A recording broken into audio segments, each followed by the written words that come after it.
নমস্কার বন্ধুরা, আমি আজকে বানাচ্ছি একটা দারুণ স্বাদের মনোহরণ বরফি পিঠে। এটা বানানো খুব সোজা। আসুন দেখাই আমি এটা কিভাবে বানাচ্ছি। আমি এখানে প্রথমে 200 গ্রাম মতন বাসমতি চাল নিয়ে নিয়েছি। চালটাকে আমি খুব ভালো করে ধুয়ে নেব। যতক্ষণ অবধি এটার থেকে সাদা ভাবটা বেরোয় ততক্ষণ অবধি এটাকে ভালো করে ধুয়ে নিতে হবে। তারপরে আমি এটাকে ভালো করে ধোয়ার পরে জল দিয়ে ঢাকা দিয়ে আমি 7-8 ঘন্টার জন্য ভিজিয়ে রেখে দিয়েছি। 7-8 ঘন্টা বাদে যখন চালটা ভালো মতন ভিজে যাবে তখন জলটা ফেলে দিয়ে আমি এই চালটাকে গ্রাইন্ডারে দিয়ে একটু দানা দানা অবস্থায় গ্রাইন্ড করে নেব। এটা দেখতে হবে যেন একদম মিহি না হয়ে যায়, চালের গুঁড়োটা একটু গোটা গোটা থাকবে। এই দেখুন কীরকম দানা দানা হয়েছে, এরকম চিনির দানার মতন এরকম দানা দানা হবে। এইভাবে আমি পুরো চালটাকে গুঁড়ো করে নিলাম। আমি এখানে 2 বার করে গুঁড়ো করেছি।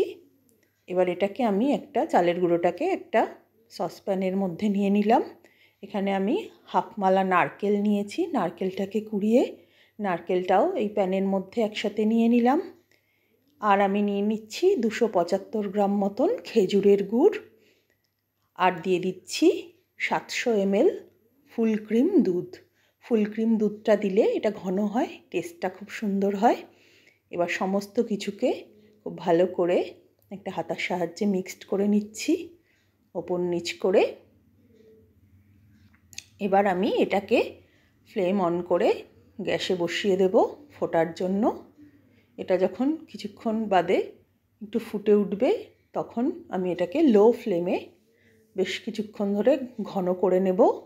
আর টেস্টের জন্য সামান্য একটু নুন দিয়ে দেব, এতে মিষ্টির ব্যালেন্সটা খুব ভালো হবে।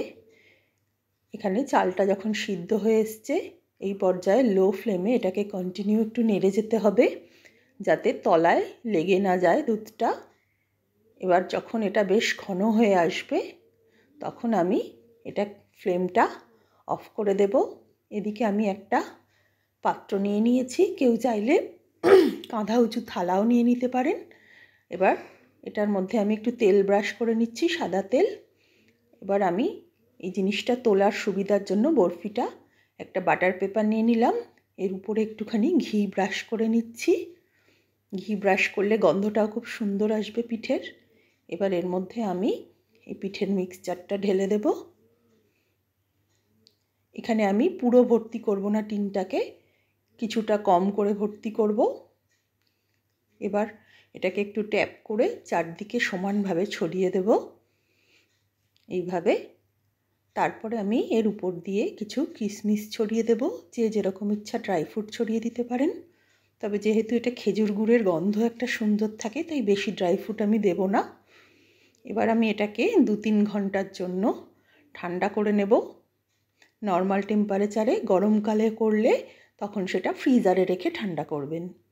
এটা যেহেতু শীতকাল তাই নর্মালি এটা 2-3 ঘন্টা রাখলেই ঠান্ডা হয়ে জমে যাবে।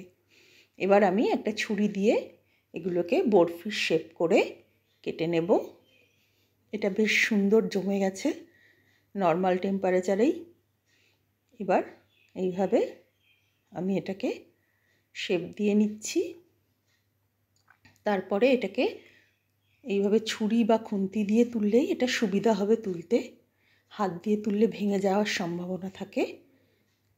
এইভাবে আমি এগুলোকে সাজিয়ে প্লেটে সুন্দরভাবে সাজিয়ে পরিবেশন করে দেব।